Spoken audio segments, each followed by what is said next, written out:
just want to talk a little bit again about the physics of rugby. And today we're going to be talking about rugby passes. When they pass the ball, they add a little bit of rotation to it. Why is that? This is because the ball will travel faster and smoother. This has got to do with the physics of angular momentum, specifically the law of conservation of momentum. And it sounds very similar to a law that you probably heard before, Newton's law, where he says that if an object is in motion, it will remain in motion unless an external force is applied to it. The equation for angular momentum is L is equal to I times omega. L is the angular momentum, I is the inertia, and omega is the angular velocity. Angular velocity is just the speed that it's traveling while it's rotating. Fundamentally, what it really means is that when a ball or anything is rotating and has angular momentum, it is really hard to change that angular momentum. That object will resist change.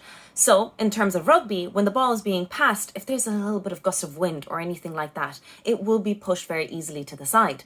However, if it has angular momentum, it has resistance to that gust of wind. You might think this is not very intuitive, this is really hard to understand, and I would bet that you actually do know this intuitively without realizing. It's not the exact same situation, but it is the same idea. For example, when you're riding a bike, when you're standing still and you try to balance yourself on a bike, you're going to fall over easily, but when the bike is moving, it's way easier to balance yourself. Even though this is not the exact same law, the idea and the principle still remains the same. Of course, I have to finish this video by saying congratulations, Ireland, to making it into the quarterfinals. You're making your nation proud.